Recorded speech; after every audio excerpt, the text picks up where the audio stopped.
Krishna Krishna Hare Hare Hare Krishna Hare Krishna Hare Hare Hare Rama Hare Rama Rama Rama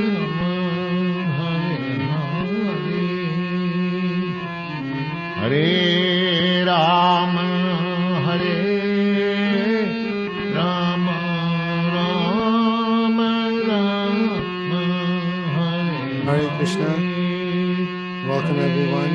So it's 7 o'clock in California and 10 o'clock on the East Coast. So we can have the introductions and announcements by Viśvakarmā Prabhu.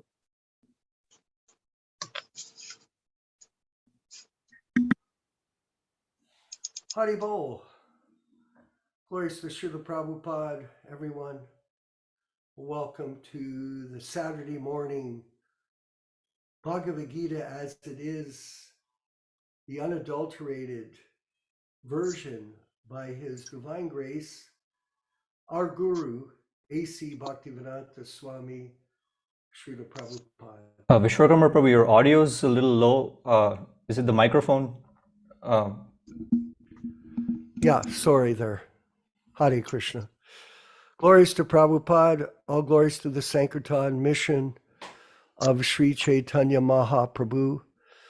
All glories to the Prabhupada Disciples Association, this collection of Prabhupada disciples, aspiring disciples, old disciples, let's say, relatively speaking, who have come together to celebrate the opportunity of sadhu sangha, the association of like-minded devotees focused on the principle that Srila Prabhupada lives on in his Vani incarnation.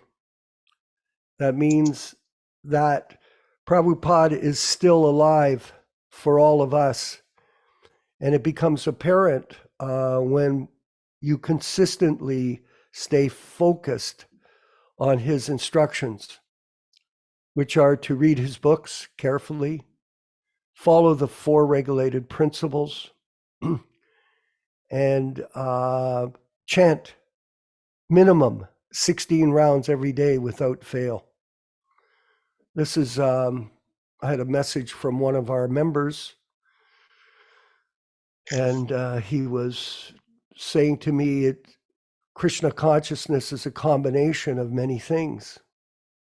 It's like in the kitchen, when you prepare your dal, there's a recipe. This, you add that, and by the combination of the different elements, you can make a wonderful offering of dal to your deity and then enjoy it as prasadam. So there is a combination of elements that are necessary for the members of the Prabhupada Disciples Association to follow. And in this way, the magic of Krishna consciousness manifests within the heart of the devotee. Tesham satata yuktanam bhajatam priti purvakam. Those people, those living entities that have taken up the mission of Lord Chaitanya under the direction of His Divine Grace A.C. Bhaktivedanta Swami Prabhupāda are in a position to get the mercy of the spiritual master, which is the secret of success in spiritual life. By pleasing the spiritual master, then one pleases Krishna. I know when I first was initiated in Detroit in 1971 by His Divine Grace A.C. Bhaktivedanta Swami Prabhupāda, when they, and I've mentioned this before, but it's still timely, still has relevance at this point in history. They announced my name. I didn't know that the meaning of the name Viśvakarmā. I learned it it took me a few days to even say the word. And because we had no books that were included that name of Viśvakarmā Das. But when I went up in front of Prabhupada in front of his Vyasa-san, there was a kind of a cheer. That's what devotees used to do, as they cheer when the person got a name. And Prabhupada looked at me, he goes, "But you should not think that you are the chief engineer." So I looked at him in a dazed fashion. I wasn't sure what he meant. But he said, "Further, you should always think that you are the servant of the servant of the servant of the chief engineer. In this way, you will become great." So this message for all of us here at this Prabhupada Disciples Association Sadhu Sangha is that we are the servants of the servants of the servants of the spiritual master. And the more we serve his mission in cooperation with each other, the greater we'll be blessed by him in according to his instructions. So before we begin the class, first of all, I wanted to say that here in the West, I mean, all throughout the world, we're ushering in, according to this calendar that the karmis operate from, we're ushering in a new year, 2023. And we have a New Year's resolution for the Prabhupada Disciples Association. That resolution is that we are going to expand the mission of Srila Prabhupada based on our principles that he is Diksha and Shiksha Guru for all of us. This is something that is misunderstood by many people, but not by us. And with this program that we've initiated in 2022, it's been quite blissful and very successful. We're getting a lot of positive response globally to people that see us presenting Prabhupada in his unadulterated books. As you know, in Prabhupada's movement that he started, in some places, they prevent the reading of Prabhupada's unadulterated books. In other words, you have to have this other Gita, the yellow Gita that they're distributing. You have to use that. You cannot use the original transcript that Prabhupada gave us. And then here is the 1972 version of the Bhagavad-gītā As It Is. And this is the book we're reading from. We're also reading from the original Srimad Bhagavatam. This one here, I was speaking to a god brother, Rathayatra. He was saying, "This is amazing that your classes are featuring these books as opposed to people that are featuring the other books that have been edited, unauthorized, in an unauthorized manner, and also being distributed globally without Prabhupada's permission, period." So we're quite happy. Here's the... Now, I wanted to mention about the Chaitanya Charitamrita. It is very interesting. And our speaker, Yaśodā-nandana Prabhu, we started with the Adi Leela.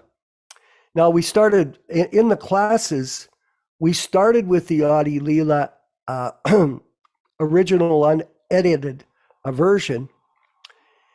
And we started right at the beginning with our classes. And we read, actually, Yaśodā-nandana Prabhu, he read succinctly every word up to where we are now from this book. So we're marching through these books together. And not only that, by the help of our God brothers, and I don't want to embarrass our membership, but I feel very happy that Vinkat Prabhu and Radha Madhava have joined in helping us to moderate and develop these programs. And if you look forward into the future, 2023, okay, 52 weeks we're going to be spending on these classes. 52 weeks. That means 52 Chaitanya Charitamrita classes recorded and preserved for future reference from people coming to the Prabhupada Disciples Association that want to know more about what we're doing. This is a very valuable tool that we've introduced for the benefit of human society. Yes. And this is also understood to be a very valuable tool for other people to be able to contact us and reach us who can't come to these programs, which are scheduled specifically for Wednesday at 8 p.m., for Saturday morning at 10 a.m., and for Sunday morning at 10 a.m. Eastern Standard Time here in Canada and the US. So it gives the flexibility for you to join the class. I wanted to mention too, really, it's so important. It's hard to get good association. And I know one thing for sure, including my own personal experience. We're working with various bhaktas here in the area, but it's a different platform of preaching nowadays, much different. And the fact of the matter is, a lot of us are on our own. We are on our own. And so being on your own isn't the best thing for making advancement. Guru, Shastra, Sadhu. We need the association of other devotees. Now, I've had explanation from other devotees that have been calling me, and I speak to them during the week, is that they very much appreciate the sadhu sangha element of this, the style of the class. These classes are patterned after the early days of the ISKCON movement. These are not patterned after the post-Prabhupada era of when he was personally with us. These are styled like going to I can think back in Toronto when we were on Gerrard Street. The classes were patterned in a certain way, and we're keeping that same style of preaching here in 2023. Another quick point. Time is marching, everyone. And as unfortunate as it may be, and we're seeing every day in the media, it's quite apparent, Ram Raghava, that death is attacking the living entity constantly. Every day you read, especially if you're in the Facebook media, because it's like the news media, every day you get an announcement. This person died. That person died. This person died. I was reading, there was two devotees from Toronto. Ballabha Chaitanya was his name. And he was married to a lady, his first wife, Leela Shuka. 4 weeks ago, Leela Shuka died in New Vrindavan. It was an announcement on the thing, on the media, on Facebook. Then, yesterday I read a post, Ballabha Chaitanya died 2 years ago. So, like that, it's a constant flow. And then celebrities constantly dying. Like yesterday in America here, they have a famous newscaster named Barbara Walters. she's been on the TV for, 50, 60 years as a broadcaster of fake news. But nonetheless, here we go. Without fail, Ram Raghava, everyone is dying. This is the reality. We are blessed to be together. Do not take this for granted. Nothing is so poignantly precious as when you contemplate the loss of it from the Mahabharata. This does not last forever. This group, these people that are on the screen, this situation, this opportunity. So when you see a good opportunity, what should you do? Take advantage of it and try to give it information to other people. One thing is, for me, it's disappointing to see a lot of my god brothers and god sisters that I know never come to this class. We send out invitations. We encourage them to come. They don't come. What are they doing? Well, I'll tell you what they're doing. They're driving around in their car. They're going to take care of a problem. They're going to go to work. They're going to do whatever they can do to avoid the class so they can just be on their own. A narcissistic approach to Krishna consciousness. This is an opportunity for everyone to come together and read Prabhupada's unadulterated books together at this time in history. Because history is passing us by the rising and setting of the sun. So everyone, please appreciate what we have and then share it with others so that we see people taking up the Sankirtan mission in their own particular areas in association and inspiration from the Sadhu Sangha of the Prabhupada Disciples group. And please share this membership if you're on the Facebook media with others. Before we start the class with Yaśodā, I wanted to mention about the chat. We had a chance to talk about the chat again, and we're going to introduce a new policy. I'm going to ask our god brother Vinkat, Bhaktivedanta, to please explain what we're going to do with the chat moving forward. Vinkat, please. Sure. We're going to keep it on so that anyone can discuss whatever they want. But whoever doesn't want to see the chat, they can actually just turn it off. And they can turn off the previews as well, the chat previews. If they click the little arrow next to chat, and there's a option to turn off chat previews. So you can do that. So that's about it. Okay, perfect. So it's a chat option. In other words, if you find it disturbing to see the the comments, then just turn it off. We wanted to keep it on because this is a feature of the Zoom meeting platform, and it's a lot of people like it. They some people don't, some people do. So you personally have an option to shut it off. And remember this: if you read the rules too, everyone, the class is being conducted by Yaśodā-nandana Prabhu. So all the questions will be going to him. I want to remind everyone too, please shut off your please mute your microphone if you can remember. I mean, it's no, let me say, mortal sin to do that, but just if you can mute it so it doesn't filter into the environment while we're discussing, there's a silence, that would be appreciated.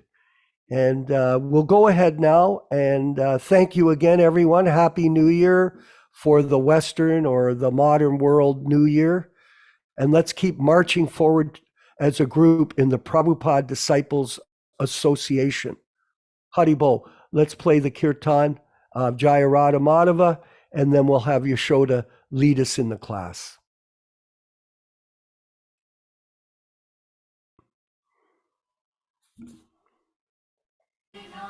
Jaya Radha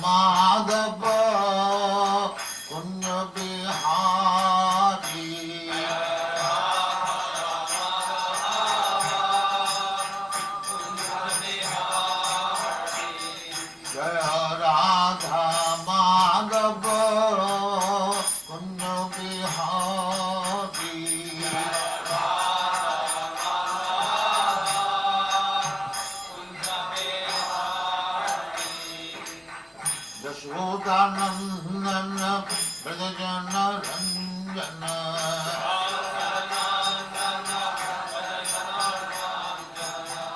Yasoda-nandana Brajajana Ranjana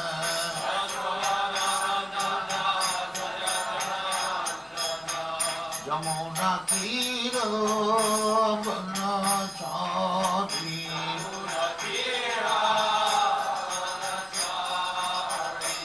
Jamuna Tira Banachari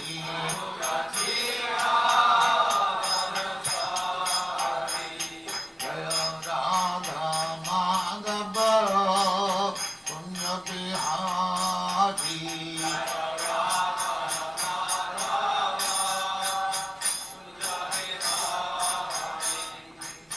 Gopijana Vallabha Girivaradhari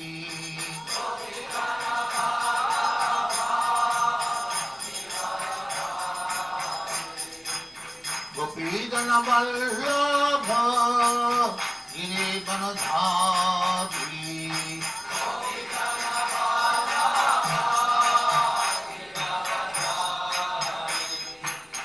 Yasoda-nandana Brajajana Ranjana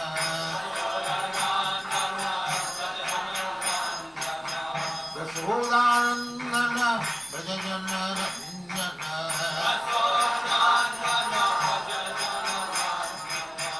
Yamuna Tira Banachari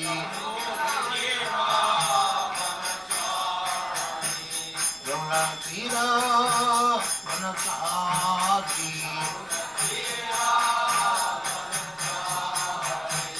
Jaya Radha Madhava Punya Bihari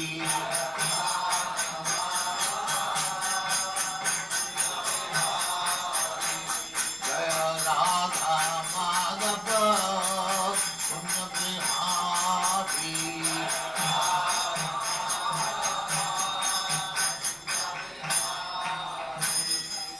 Jai Prabhupada Ācārya Bhaktivedanta Swami Prabhupāda Ananda Kori Vaishnava Ki Jai Rāvācārya Haridas Thakur Ki Jai Names of the whole Sri Krishna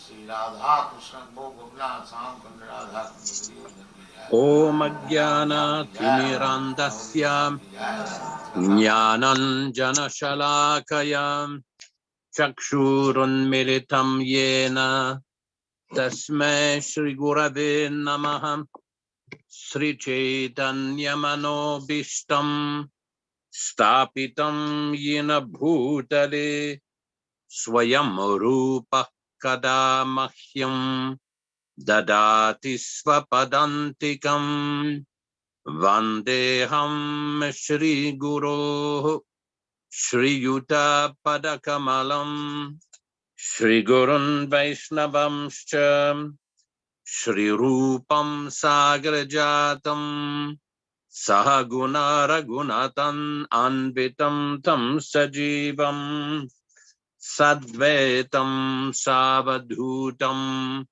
Parijana Sahitam Krishna Chaitanya Devam Shri Radha Krishna Padan Sahagana Lalita Shri Viśvakarmā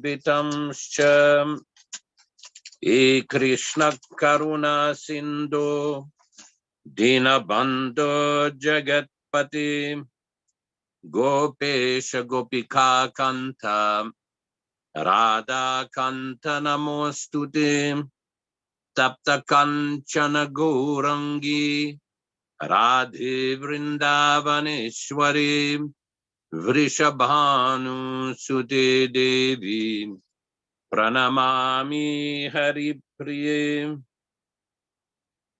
Vanchakalpa Tarubhyascha Kripa Sindhubhya Evacha Patitanam Pavanebhyo Vaishnavebhyo Namo Namah Sri Krishna Chaitanya Prabhu Nityananda, Shri Advaita Gadadhara Srivasadi Gaura Bhakta Vrindam, Hare Krishna Krishna Krishna Hare Hare, Hare Rama Rama Rama Hare Hare.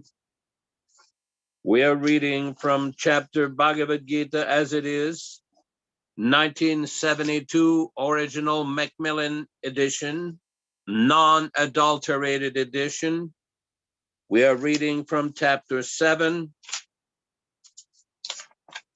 text number 8.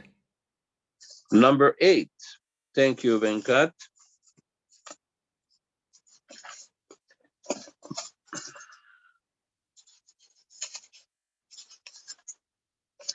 Rasoham apsu kaunteya prabhasmi shashi suryayoho pranavaha sarvavideshu shabdake parusham drishu rasaha taste aham I apsu in water kaunteya O son of Kunti prabhasmi I am the light Shashi Surya Yoho, in the sun and the moon. Pranavaha, the 3 letters Om, A-U-M. Sarva, in all. Vedeshu, in the Vedas. Shabdaha, sound vibration. K, in the ether. Parusham, ability. Nrishu, in man. Translation by Srila Prabhupada. O son of Kunti, Arjuna, I am the taste of water, the light of the sun and the moon, the syllable Om in the Vedic mantras. I am the sound in ether and ability in man. Purport by His Divine Grace. This verse explains how the Lord is all pervasive by His diverse material and spiritual energies. The Supreme Lord can be preliminarily perceived by His different energies, and in this way He is realized impersonally. As the demigod in the sun is a person and is perceived by His all-pervading energy, the sunshine, similarly the Lord, although in His eternal abode, is perceived by His all-pervading diffusive energies. The taste of water is the active principle of water. No one likes to drink seawater because the pure taste of water is mixed with salt. Attraction for water depends on the purity of the taste, and this pure taste is one of the energies of the Lord.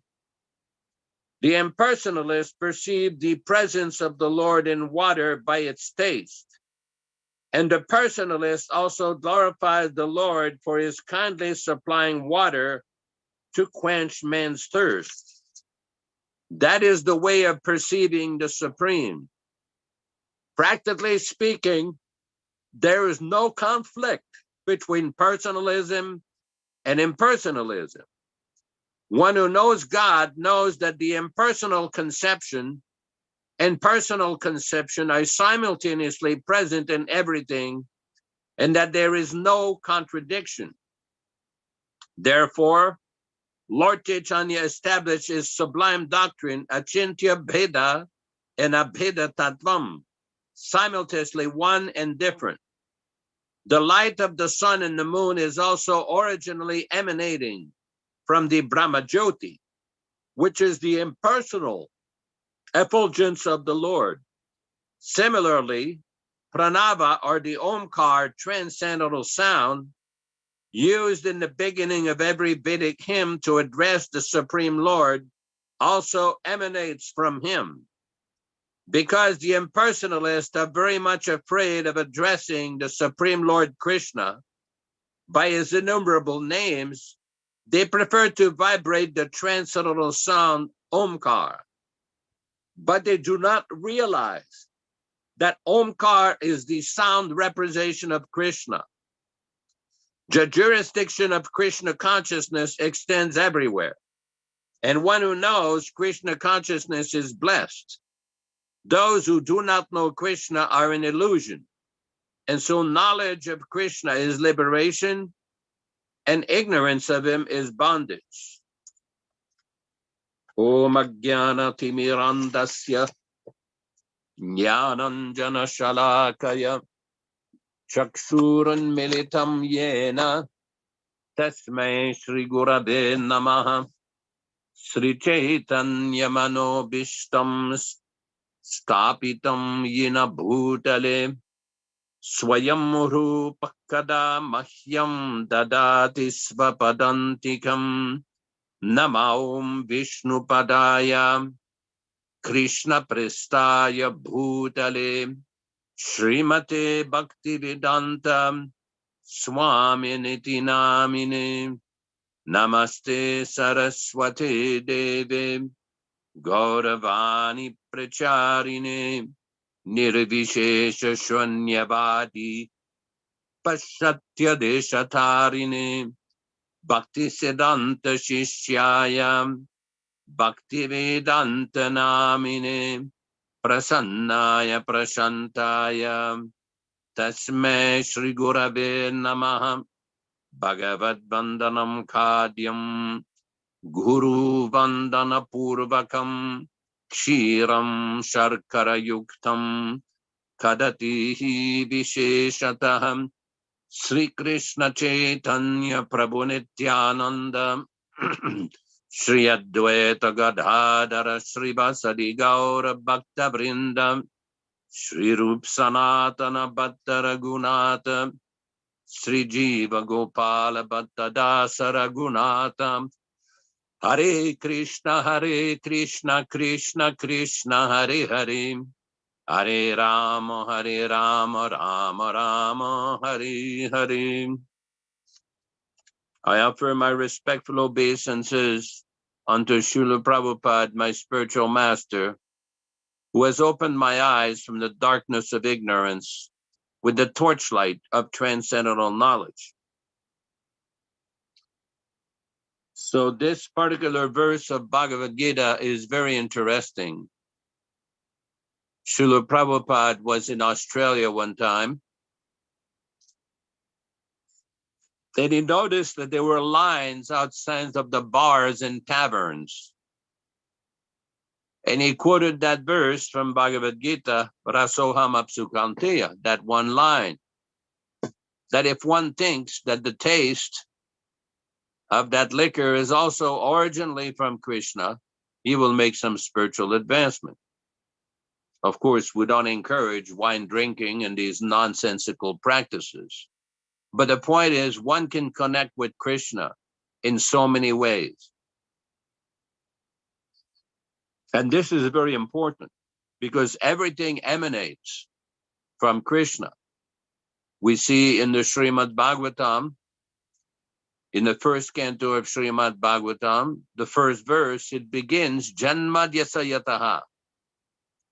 This is also the beginning of the Vedanta Sutra, that everything emanates from the Supreme Lord. What distinguishes the Vaishnava understanding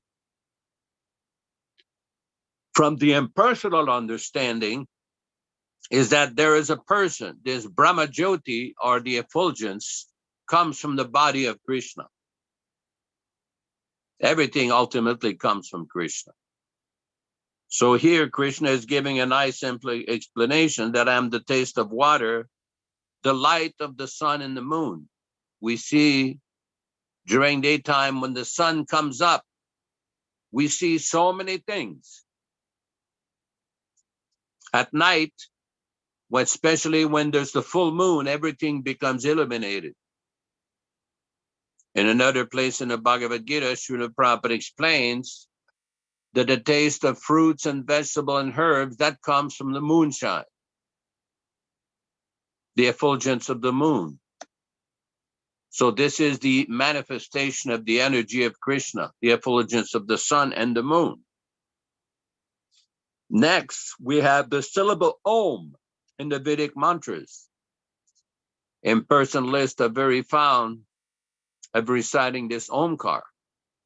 Vaishnavas also repeat this Omkar. When I first went to South India in 1972 with Guru Kripa Swami, we made some friendship with some Ramanuja Brahmins, Sri Vaishnava Brahmins. So whenever they recited some Vedic hymns like the Purusha Sukta or the Taittiriya Upanishad, just like in our Gaudiya Sampradaya, when we do deity worship, we chant the Brahma Samhita Shikshastakam.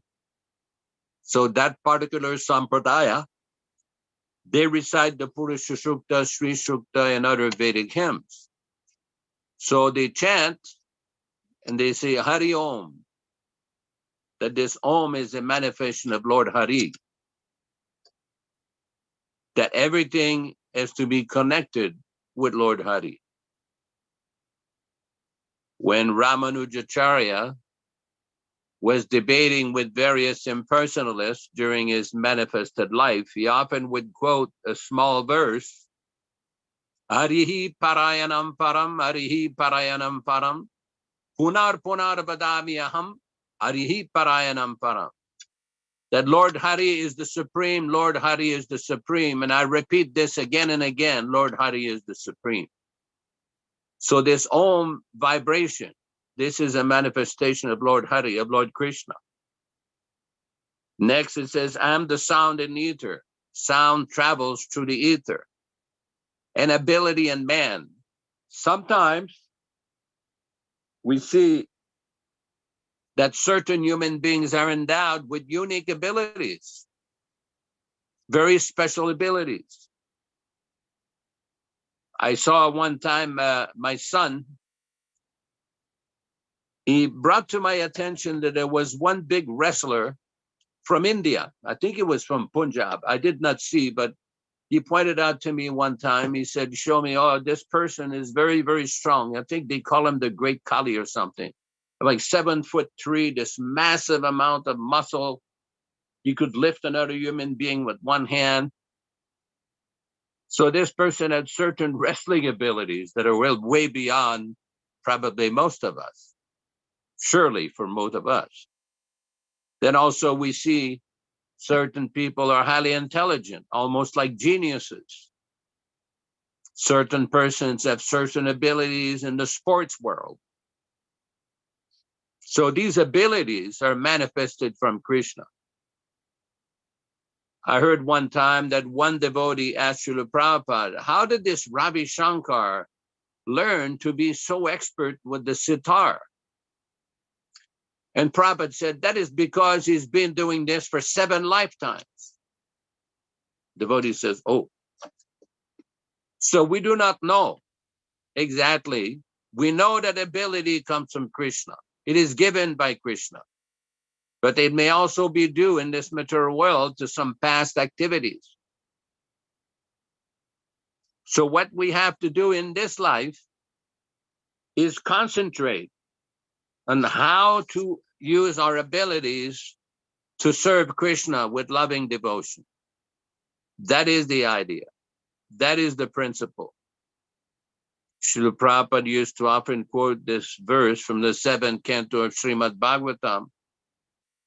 Shravanam Kirtanam Vishnu Smaranam Padasevanam. Why? Because these 9 practices of devotional service are very, very important for devotees, especially the Shravanam Kirtan. To hear is very important. Submissive oral reception to the words of the pure devotee.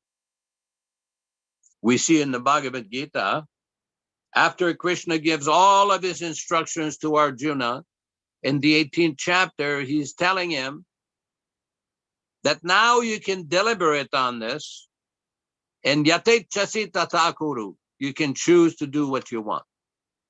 Krishna did not force Arjuna. No, he told him what he should do, but he also left him the instruction. You do what you want now. You can surrender or not surrender. Sometimes people ask, well, why does God not force the living entity or the human being to come to him? Why does he do this? Why does he do that? Because you have a choice. You're not a stone. Prabhupada said, you are not a stone. You have that independence. You have that feeling. That choice is yours to surrender to God, surrender to Vishnu, surrender to Krishna, follow his instruction, cease and desist from all kinds of nonsensical sinful activities, and you get the benefit. But if you choose the other way, to act whimsically, engage in all kinds of nonsensical sinful activities, then you get the reaction. Although God permits it, but he permits it only after you desire. When the living entity desires to engage in sinful activities, he suffers the reaction. But he can also choose not to engage in his activity. A few weeks ago, I quoted a verse from the Manu Samhita. Pravritirasha bhutanam nivritirtu mahaphalam. Mahaphalam means a greater result. A better result is obtained by nivritti, by renouncing these sense gratification activities, these sinful activities, meat eating, intoxication, illicit sex, gambling, mental speculation, so many negative vikarmic activities that produce a bad result. But if one renounces these activities, mahaphalam, much greater result. Even physically, one will perceive. If one observes celibacy, if one does not engage in intoxication, if one does not engage in killing animals or eating animal food stuff, he will see the benefit. He will see the benefit. He will feel the benefit. This is the recommendation of all the acharyas. Prabhupada one time made a statement that all these religious teachers, prophet, acharyas, and saints, they all teach, don't try to make permanent place here. Don't think that you will engage in activities forever here. Go back to God, back to Godhead, back to the kingdom of God. Some people consider it heaven, but whatever. The point is, one should not be attached to this temporary, miserable material world. People ask sometimes, well, why is it that there is suffering? Why is it that there is miseries? Well, besides one's karma in the past, why is it? Because that is the nature of the material world. We will see later on in the Bhagavad-gītā, as was discussed, Krishna explains, Dukhalayam ashashvatam, that this material world by nature is full of suffering. And it is temporary. Nobody can live here forever. Even Ravana, the famous demon in Vedic history, he tried to build a staircase to Svargaloka, to heaven. Was not allowed. That is not the system. You cannot artificially go to the higher planets by mechanical means. That is explained in the Vedas. You may think you're going there. Where you're really going is Rahu or Ketu. You're not going to these higher planets. Why? You don't have the suitable body to go there. According to the Vedas, you have to acquire a suitable body to go to higher planets. And that is not by mechanical means. It can be achieved, but one has to practice austerities and one has to follow certain fundamental principles. But also there, even the demigods and higher planets who have a longer duration of life than we do, when their duration of life is finished, they have to come back here. So what is the use? If you're a prisoner with a gold chain or a silver chain, you're still a prisoner. You may think, well, I'm a better situation. I'm better situation than the prisoner who has an iron chain, but you're still in prison. You cannot get out whether you have a gold chain or a silver chain. So whether one is elevated to the higher planets, that will not be sufficient. We see in the writings of Bhaktivedanta Thakur, he has a poetry which says, Miche Mayarabase Kache habudubai, that the living entity in this material world is like being put in the water and occasionally released. Previously, the kings used to punish prisoners by dunking them in water and lifting them out, dunking them in the water again, lifting them out. So in this material world, whether one has good situation with a human life or a demigod life or a lower form of life, animals, birds, species, everything, still, it is still in the material world. It is still subject to birth, death, old age, and disease. Janma mrityu jaravyadi, dukkha dosha anudarshana. Sometimes I see some people are considered very, very intelligent. Such and such person is a genius. Such and such is a very big professor. Such and such is a very big, intelligent person.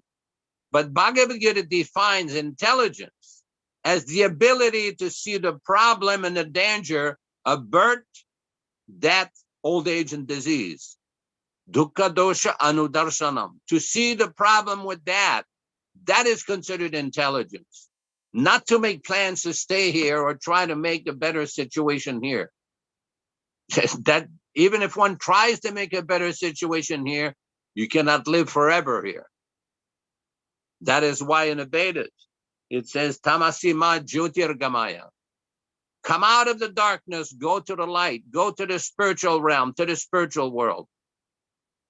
We see in the Srimad Bhagavatam, in the Dasamaskanda 10th canto, there are so many activities of what goes on in the spiritual world. So some foolish people who feel, oh, we've never experienced this. This must be mythology. It is not mythology. It is factology. It is fact. But the fact that you have not realized it, that you have not experienced it, doesn't mean that nobody else has. Just like Srila Prabhupada one time was asked by a journalist, can you give me the eyes to see God? Can you show me God? Prabhupada said, yes, but do you have the eyes to see? Prabhupada said, I will give you the eyes to see. You have to follow. You have to follow the instruction to clear the eyes. We read in the Brahma Samhita, Premanjana Churita Bhakti Vilochanena, Santa Sadeva Hridayeshu Vilokayanti, that the great bhaktas, the pure devotees, the Mahabhagavatas, Santa Sadeva, they are constantly seeing God, even with these eyes, because they have purified vision. Everybody is very eager to see with their own mundane eyes, but you cannot see God, even these eyes. Prabhupada gave the example, even a mundane president or prime minister, you cannot just walk in and say, I want to see him. People will say, what is your business? What is your qualification? Why you are coming here? What to speak of God? But this is the mercy of a pure devotee. He is able to deliver the mercy of God. Krishna se tomar, Krishna dite par. Tomara shakati ache. Bhaktivedanta Thakur explains that the power of a pure devotee, Shakati means the Bengali version of the word Shakti. You have the power to deliver Krishna. That is the power of a pure devotee, of a fully realized pure devotee, not some modern show bottles, so-called pure devotees, factual pure devotee like Prabhupada. He can give Krishna to whoever he wants. What is that price? That price is simple. You have to hear, submissive hearing, practice, chant, follow these principles, and in this way, one will become purified, get the proper eyesight to see and understand things properly. Okay, we'll open discussion and questions. Hare Krishna.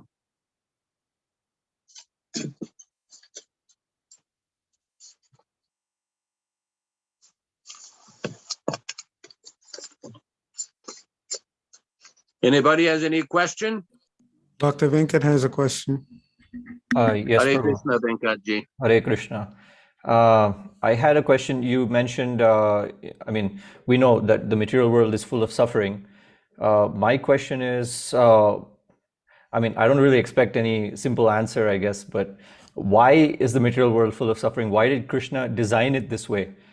He can do anything he wants. He can design it any way he wants. But why did he choose to design it this way? Because living entities are rebellious. The tendency of living entities is to rebel against the order of God, against the mercy of God, against the instruction of God. That's why this material world is here, that place of suffering. It is explained in the Bhagavad-gītā, also in the Vishnu Purana. There is always two classes of living being. Dvā bhuta sarga lokesmin deva asura evacha. There's two classes of devotees, the devotees and the non-devotees, the devotees and the demons. The pious people, devotee people, people who accept the authority of God, they understand that this world is like a reform house.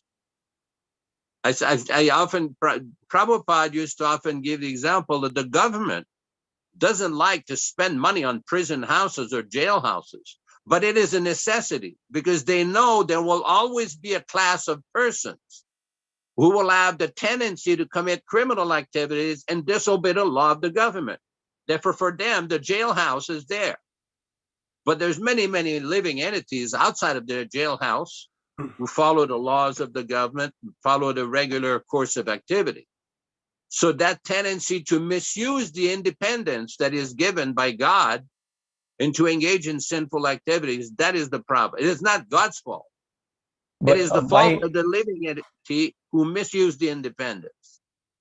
My doubt is, that tendency to misuse the independence, that has to come from Krishna as well, because everything comes from Krishna. So why did he create that tendency in the first place? Or I don't know. Prabhupada explains, because you are not a stone. You are not a stone. You have that independence by nature. That is the natural propensity of the living entity to choose properly or improperly, to obey or to disobey. That's why there are great teachers, prophets, great saints, great sages, great sadhus, great rishis, who give advice how to use that independence properly and get the benefit. Otherwise, what is the difference between a stone and a human being? The stone cannot make a decision, but you can make a decision. The human being always has that choice of making the decision. Yes, Viśvakarmā Prabhu. Hare Krishna. Haribol. Thank you very much, Yaśodā, for a beautiful class. Vinod, I think that is a very profound question that you've asked about why has Krishna created this world of suffering? Basically, why is it that we're bewildered? Why is it that we have to go through the cycle of birth and death? Why do we become diseased? Why do we have to struggle to get money and survive? Why are there demons that kill each other, etc.? So this is an issue for a lot of people because they don't like the situation that they're in. It's as simple as that. And they're questioning, why does God do this? Well, God has his plan. That's for sure. And that plan is for us to get out of the material situation. So another way that Prabhupada explained this was it's not so much how we got here, but how to get out. You cannot deny that these problems are there. No one can deny them. No one likes them. What's the reason? Because this is the circumstance that we find ourselves in. I'm going to read a section from Chaitanya Charitamrita to the group today. I thought it was very relevant. It's the section, the Beta Kirtan pastimes, in which King Pratarparudra is trying to get the association of Lord Chaitanya, and he's using Sarvabhauma Bhattacharya and Ramananda Roy as his agents to get that association. But Lord Chaitanya is refusing to allow him to take darshan.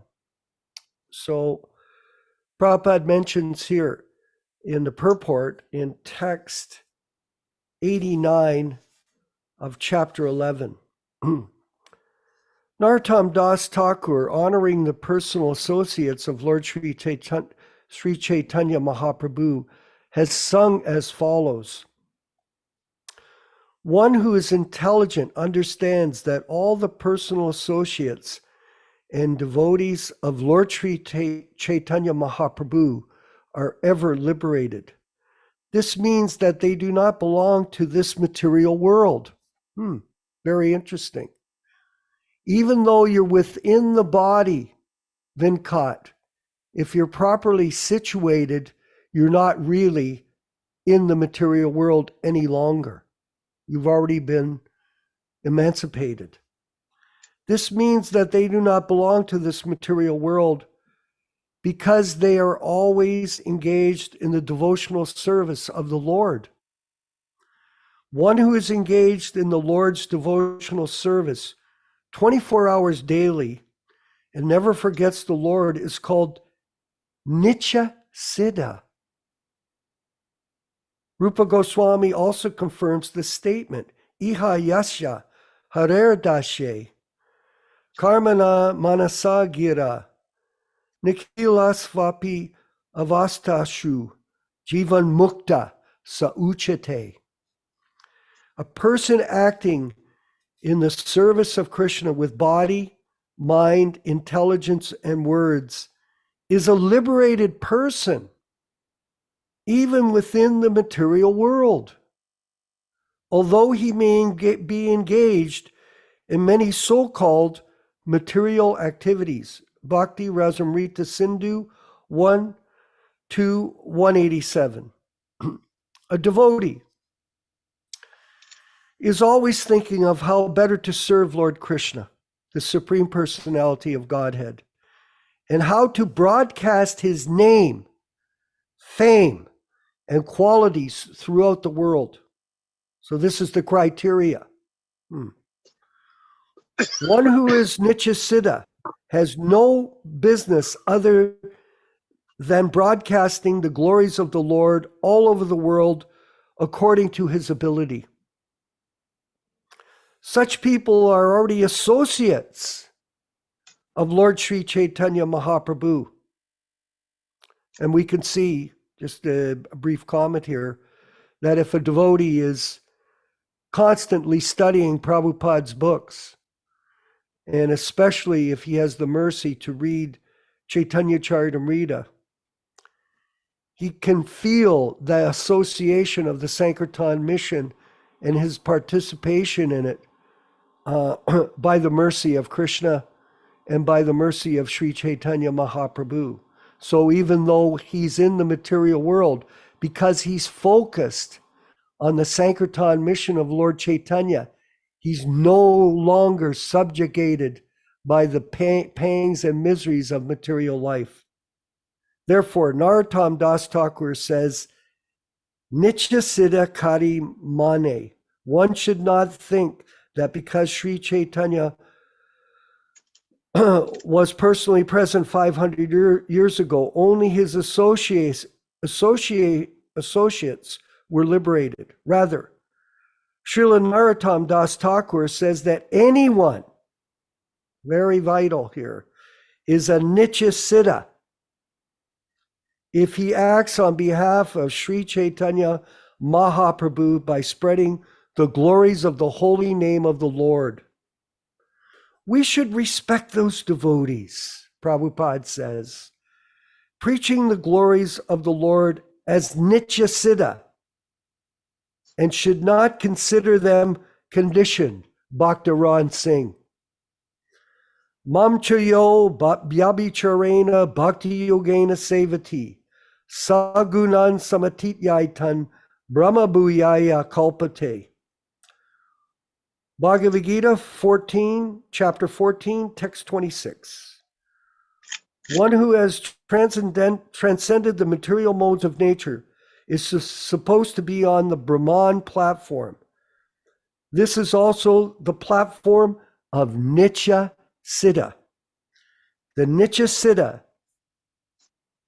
not only stays on the Brahman platform, but also works on that platform simply by accepting the associates of Lord Chaitanya, Mahaprabhu, as Nitya Siddha.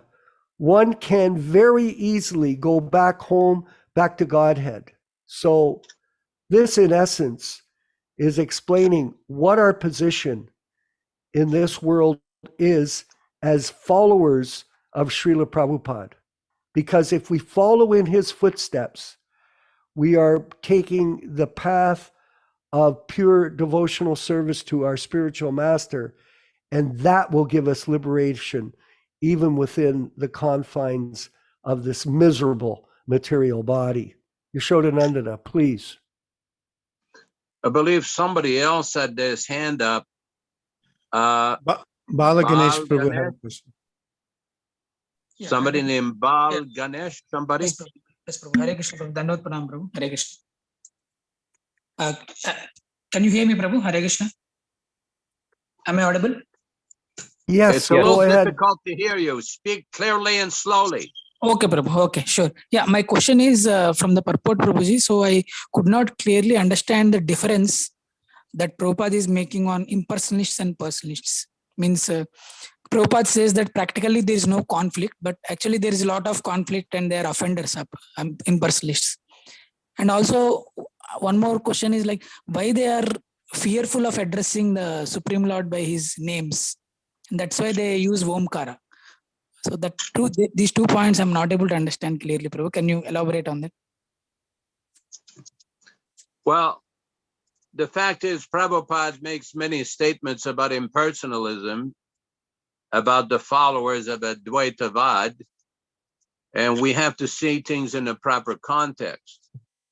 When Prabhupada says, practically speaking, there is no conflict between personalism and impersonalism, I mean, both of them are looking to become ultimately liberated. And basically, to that extent, there's no conflict, but there are differences. There are different, both of them are follower of Vedic principles, but there are differences. And we know from the life of Lord Chaitanya and his encounters with Prakashananda Saraswati, with Sarvabhauma Bhattacharya in Jagannath Puri, if you look at the explanation that are given in the Sri Chaitanya Charitamrita, there is very clear distinction. There are clear differences between the position of Vaishnavism and the position of this Advaitavad, this impersonalism, first of all. I mean, to get into every difference, basically, we accept the personality of Krishna as the personality of Godhead. They do not accept the position of Krishna. We accept that the chanting of the name of Krishna, this Harinam Sankirtan, is the path to go back home, back to Godhead. They do not accept that. Although some impersonalists chant Hare Krishna. We were once in Tamil Nadu in Coimbatore in 1972, and we were invited to a program. And there must have been 60 or 70 different sannyasis, and they were having kirtan chanting Hare Krishna. But they were impersonalists. They were impersonalists who believed that after life, you will merge into the Brahma Jyoti, whereas we say very different. That by becoming purified and engaging in service to Krishna, ultimately one will become liberated from the miserable position of this material world. And if one thinks of Krishna at the time of death, one goes back to Krishna. So there is a difference. There is a difference. Although they're engaged in spiritual activity to try to become liberated, their path of liberation is very troublesome. Very troublesome. Even in the Bhagavad-gītā, we will see later on, how people who choose this impersonal paths are laboring with great difficulty, unnecessary difficulty. So there's a lot of differences, and we have to study things properly from Prabhupada. And basically, that's why they emphasize this chanting of the Omkar, Om vibration. Whereas we emphasize the chanting of the name of Krishna. In the Chaitanya Charitamrita, there is a verse that Prabhupada gives from Madhvacharya, from the Narayana Samhita. It says, Dvaparyera Janer Vishnu Pancharatres Kevalai, Kalo tu Nama Matrina Pujate Bhagavan Harihi. That in this age of Kali Yuga, the recommended process, it is chanting of this Nam of Vishnu, the name of Krishna. In the previous Yuga, Dvaparyera Janer Vishnu Pancharatres Kevale. In the previous Yuga, the Yuga Dharma was extensive deity worship based on Pancharatra literatures. So this is why the impersonalists, they don't like the chanting. As a matter of fact, when you study the conversation between Chaitanya Mahaprabhu and Prakashananda Saraswati in Benares, the first criticism of these people towards Lord Chaitanya is that he's a sentimentalist who's just wasting his time in chanting and dancing, where you should be studying Vedanta. Because the followers of Shankaracharya believe that sannyasis should be studying their time in studying Vedanta. Whereas we say, no, you can study all the Vedanta you want. But what you should do is follow this process of Hare Nama, Hare Nama, Hare Nama, Eva Kevala. So that is the major difference between the two paths. I hope this helps. Yes, Viśvakarmā. Hare Krishna.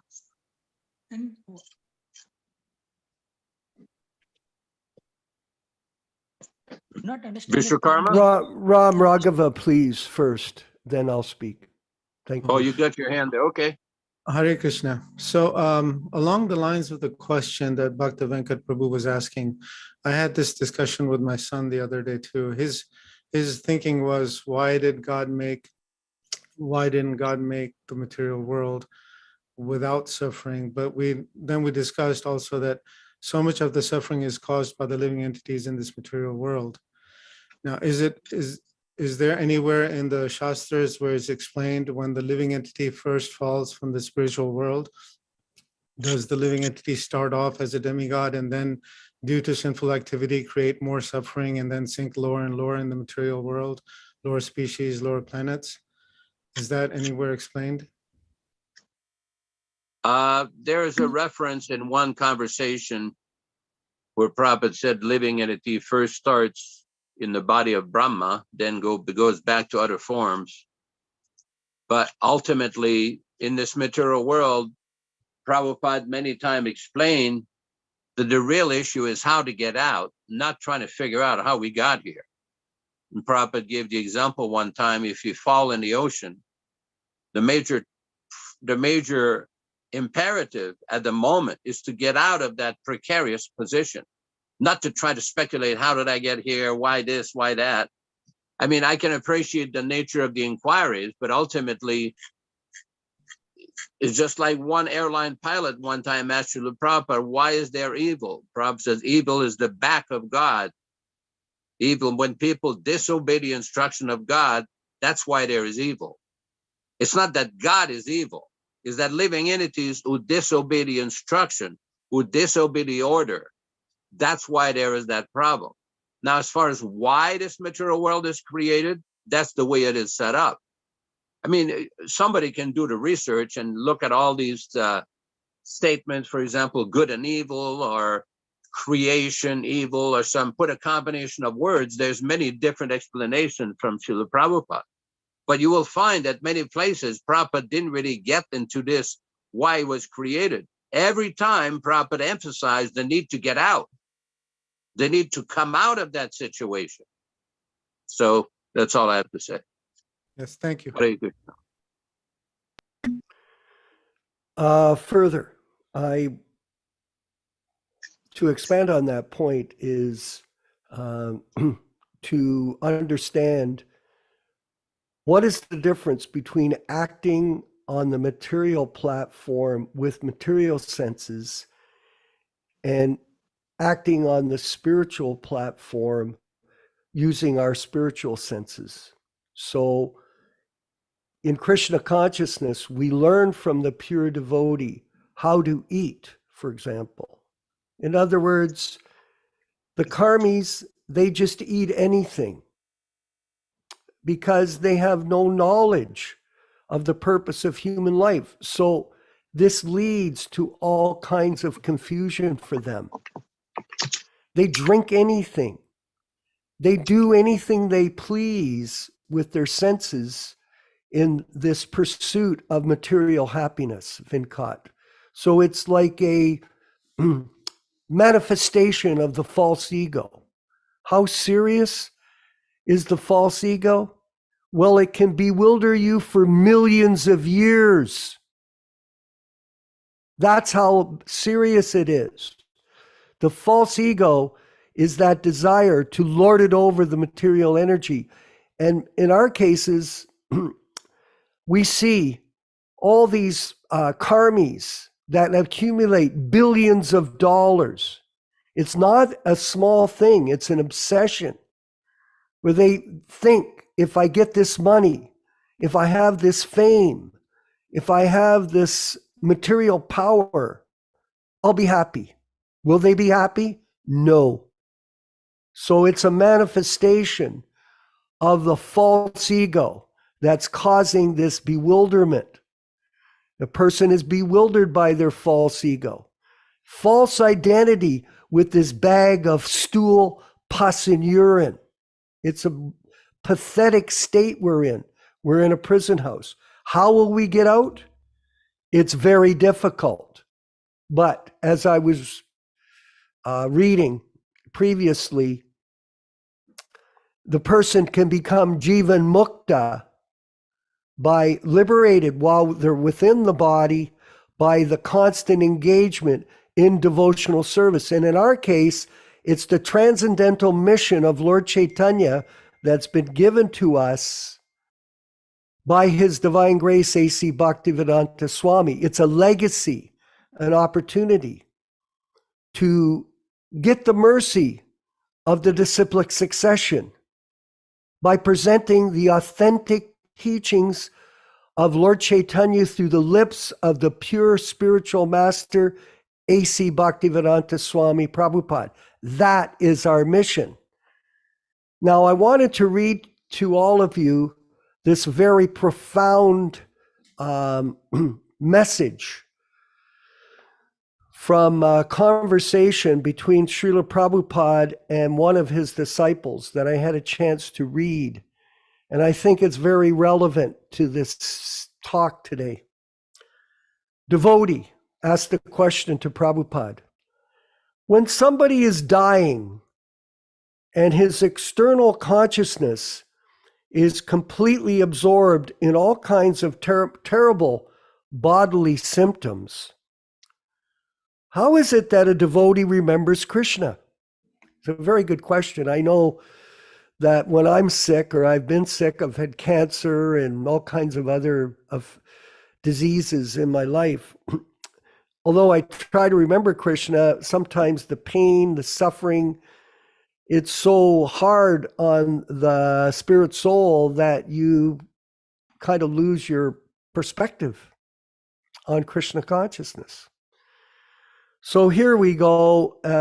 Further, the devotee asks, what is actually happening that he's able to remember Krishna? So he asked Prabhupada that. Prabhupada says, devotee generally remembers Krishna. But even if he cannot, Krishna will help him. That is a guarantee. Kontya pratijanahi name bhakta pranashyati. Bhagavad-gītā 9:31. Because he is a devotee for material condition, he could not remember. But Krishna remembers, yes, that he has done so much for me. I'm just going to pause here on this. We have a bank account. Prabhupada gave us the example of a Krishna conscious bank account.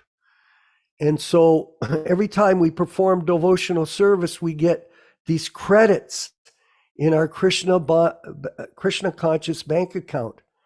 And we can redeem these credits at the time of death.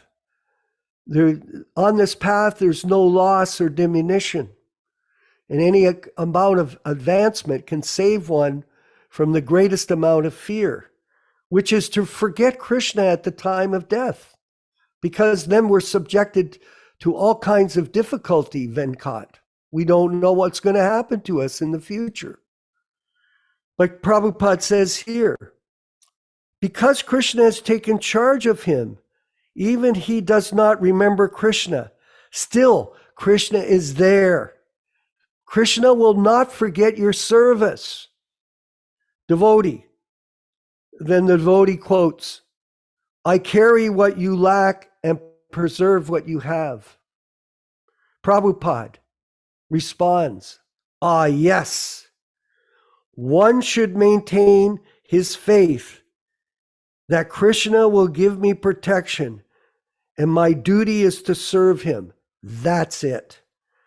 Srila Prabhupada Morning Walk in Mayapur, March 17th, 1976.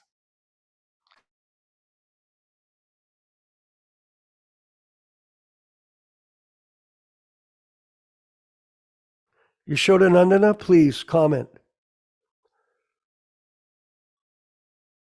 Your microphone. We see in the Bhagavad-gītā, I've often discussed this point, just like in the material world, people buy insurance policies for their car, for their motorbike, for their houses, for their businesses. So if there is a problem with some event or loss, they can go to the insurance company and recover based on their policy. So what is the insurance policy for devotees? Because we see in the Bhagavad-gītā, Krishna explains at the end to Arjuna, Sarva dharman parityajya mamekam sharanam braja, aham tvam sarva papebhyo mokshayishyami ma suchaha. The word ma suchaha means don't worry, I will protect you. In another place in Bhagavad-gītā, there is a description. Krishna says, Ananyas chintayanto mam yajanaha paryupasate. Tesham nitya biyuktamam yogakshemam vahamyaham. Krishna says, to those who are devoted to me, I protect what they have and carry what they lack. There's so many different statements in different shastras, different scriptures that God protects. God protects the devotees. We see even in the Muslim scriptures, the Quran or the Bible or other scriptures, there's always references to the mercy and the grace of God, the kindness of God. We see, for example, in the Taittiriya Upanishad in the Vedas and the Yajurveda, there's a description of what happens when a living entity goes from the material world to the spiritual world. There's a process. Krishna has got his own airline, but that airline is not like Southwest Airlines that breaks down. No, there's no breakdown with that airline. Krishna has got his own system of bringing souls back to Godhead when they're fit to go back to Godhead. But even if one is not complete in his devotion, he's still protected by Krishna. We have read that in the 6th chapter of Bhagavad-gītā. In the previous chapters, we discussed this, that even though one may not be complete, still he is protected, still he's given another chance. We see, for example, in the Nectar of Devotion, Srila Prabhupada's translation of the Bhakti Rasamrita Sindhu, Prabhupada's usually somebody cannot take to this process of devotional service unless they've done this in a past life. So one takes up wherever one is left off. So even though one may not be able to complete for a host of various reasons, still one should make as much advancement as possible in this life. And Krishna protects the devotees. There is a reference, I believe, in a Purana, either the Garuda Purana or some other Purana, that even though a devotee at the time of death may forget Krishna, Krishna never forgets the service of the devotee, never. So one should rest assured, based on Krishna's statements in the Bhagavad-gītā and other statements in different scriptures, that Krishna's protection is always there. Hare Krishna. Further, I wanted to mention and we'll get to Aprakrita's question in a minute. We are in the material world, and we are on the planet of death, Vinkat. This is called Richa Loka. It's not we're in a particular period of time called, as we all know, Kali Yuga, the age of quarrel and hypocrisy. Is it a good place? In certain ways, it's a blessing. And in certain ways, it is a place of punishment. This is the reality of the matter.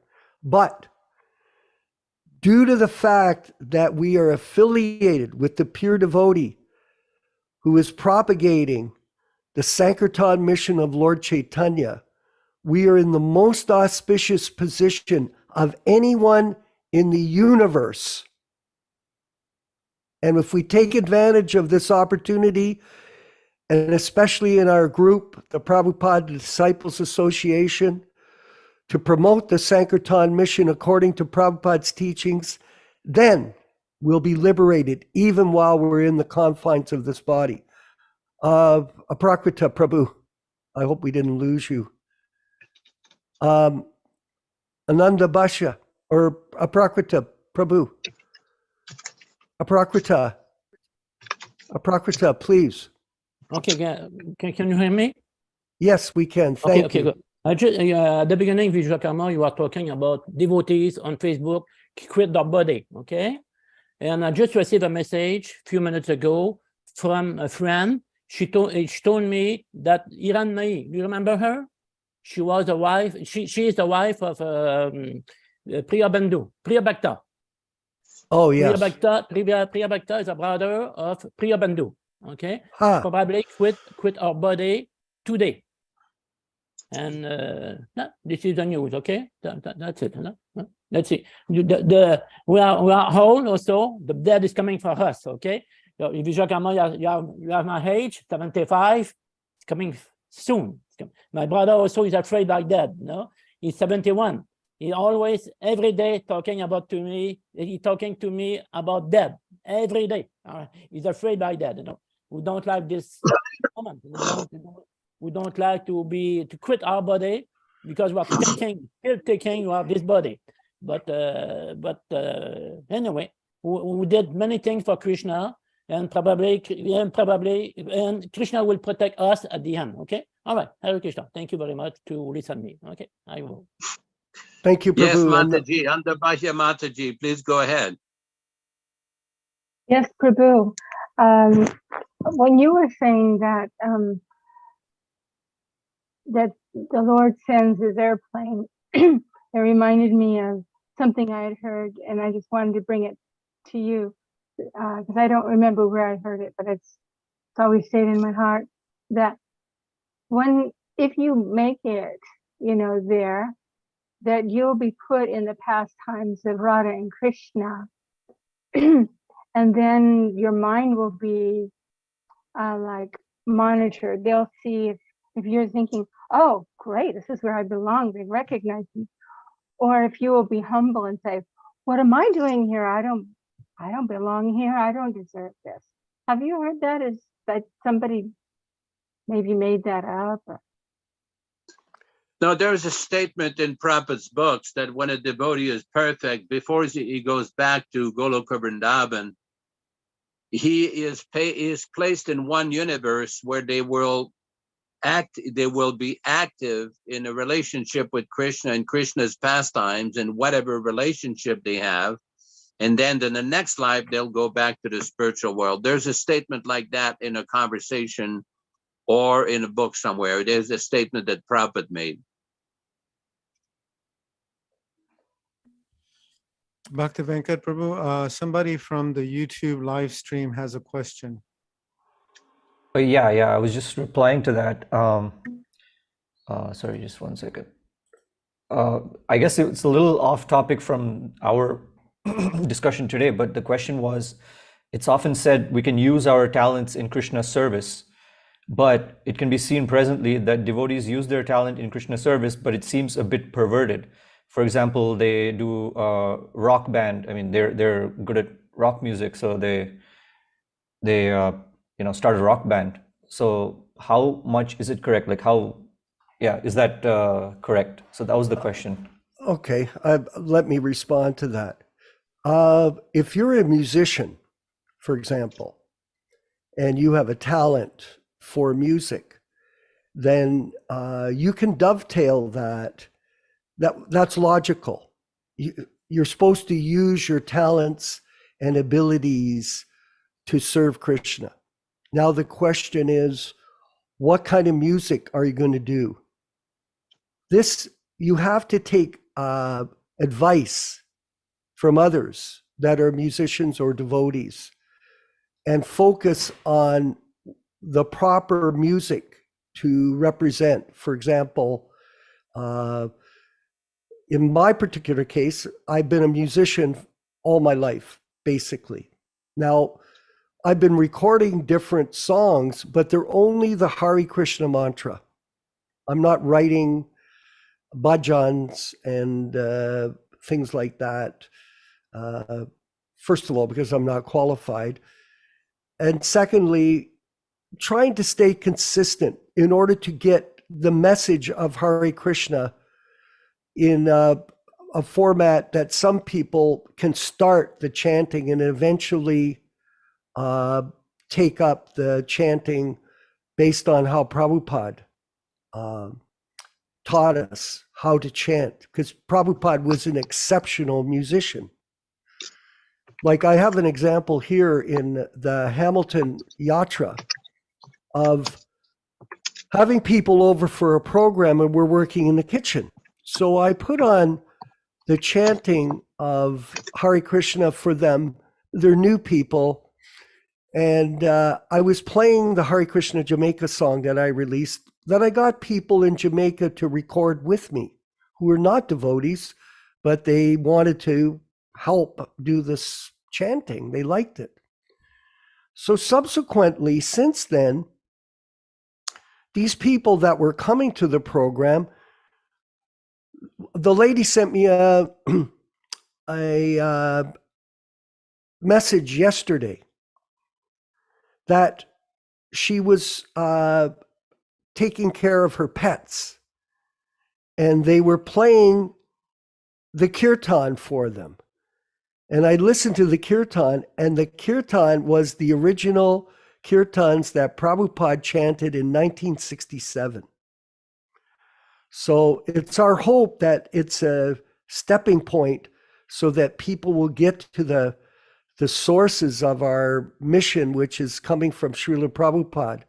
I know as a musician, when you play that chanting at the beginning of the class and you hear Prabhupada playing all the parts, it's absolutely amazing what a tremendous musician he was and how he engaged, of course, his talents in glorifying Krishna that way. As far as these other groups that you're seeing in other movements, you see them up there and they're doing all these, sort of impersonations of songs and this and that. Let them carry on, and hopefully they'll just end up at the process that Prabhupada wanted us to do. I have a letter that I posted on Prabhupada's Disciples Association about the what was it now? They had that rock festival type thing that they were traveling with in the bus. What was that called, Yaśodā? Can't remember. It was a Vishnu something like that, Is it Radha Damodar traveling Sankirtan party or something? Exactly. And then there's a really profound letter. We're running out of time today, so we won't read it, but maybe next week we can read it. That gives us a better understanding of how to enter into that world. Prabhupada preferred that we would just stick to simple kirtan, kartal, and standard tunes and melodies. nowadays the kirtan has become more like a performance, where there's no deities there. They're there. There's some kind of a kirtan mala right now or festival in Dallas. I saw my friend Yaśodā, Yojapati's there, and he's doing his kirtan, and everybody's there, and they're all looking at him and blah, blah, blah. This is something that people that aren't musicians, everybody in the material world wants to be a rock star. That's just the way it is. I've played 1,000 gigs. Everybody, all these regular people, they come up, oh, I wish I was a musician. In the movement, there's a lot of people that were nobodies, but they want to be somebody. So now they're in the movement. They can get up and chant in front of everybody and get the honor and respect. This is not also the mood of the Vaishnava community. Remember, kirtan, there are certain rules for it that we can discuss in the future. And it's certainly not to get up and become a rock star Hare Krishna chanter. This is not what Prabhupada wanted. The main focus is to chant the holy name, listen to the sound. It doesn't matter if you're a good singer or a bad singer. The whole position of the devotee is to be sincere in applying themselves to the process of Krishna consciousness and carefully listening to the sound. Capture Krishna between the tongue and the ear. I know I went off on that a bit, but that can be tabled for another time and place in our programming in Krishna, Prabhupada.tv. And so what we're going to do is we're going to finish off. I wanted to finalize this. Remember, it's the new year, so make sure that you try to invite as many people as possible to join the Prabhupada Disciples Association if they're on the Facebook medium. And I wanted to say this today, this week alone, we had 156 people join the mission, our association on that Facebook media, 156. That's not a lot of people, but it's better than 600 is now 756. And our goal is to get tens of thousands of people in that media that we're reaching daily with the teachings of Srila Prabhupada so that they can learn how to direct themselves throughout the week in their Krishna consciousness. And we're tomorrow morning, there'll be a Srimad Bhagavatam class at 10 a.m. And we're reading from the original 1962 version. 1962 version. It's got quite a few errors in punctuality and some small grammar and spelling errors, but it is absolutely the most beautiful version of the Bhagavatam that you could read. And it was done before Prabhupada even started the ISKCON movement in 1965. So we're going to take shelter of that. Again, I want to thank everyone for being a part of the Prabhupada Disciples Association classes, and your participation is greatly appreciated. And we look forward to a wonderful 2023 in the mood of the Sankirtan mission under the guidance of His Divine Grace A.C. Bhaktivedanta Swami Srila Prabhupada Ki Jai. Please play the kirtan for us. Hare Krishna, Krishna Krishna, Hare Hare, Hare Rama, Hare Rama, Rama Rama, Hare Hare. Hare Krishna,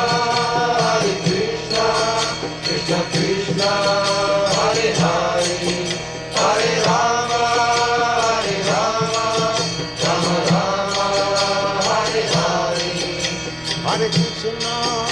Hare Krishna, Krishna Krishna, Hare Hare, Hare Rama, Hare Rama, Rama Rama, Hare Hare. Hare Krishna, Krishna Krishna, Hare Hare, Hare Rama, Hare Rama, Rama Rama, Hare Hare, Hare Krishna, Krishna Krishna, Hare Hare, Hare Rama, Rama Rama, Hare Hare, Hare Krishna, Krishna Krishna, Hare Hare, Hare Rama, Rama Rama, Hare Hare, Hare Krishna, Krishna Krishna, Hare Hare, Hare Rama, Rama Rama, Hare Hare, Hare Krishna, Krishna Krishna, Hare Hare, Hare Rama, Rama Rama, Hare Hare, Hare Krishna, Krishna Krishna, Hare Hare, Hare Rama, Rama Rama, Hare Hare, Hare Krishna, Krishna Krishna, Hare Hare, Hare Rama, Rama Rama, Hare Hare, Hare Krishna, Krishna Krishna, Hare Hare, Hare Rama, Rama Rama, Hare Hare, Hare Krishna. Glories to Srila Prabhupada, all glories to the Sankirtan devotees of Sri Chaitanya Mahaprabhu, Vanchakalpa, Tarubhyascha, Kripa Sindhubhyeva cha Patitanam Pavanebhyo Vaishnavebhyo Namo Namaha. Hari Hari Bo, Hare Krishna. Hare Krishna. Thank you Hare very much for Krishna. this meeting. I very appreciate this meeting. Thank you. Hare Krishna. Thank you, Aprakrita. You're an amazing devotee.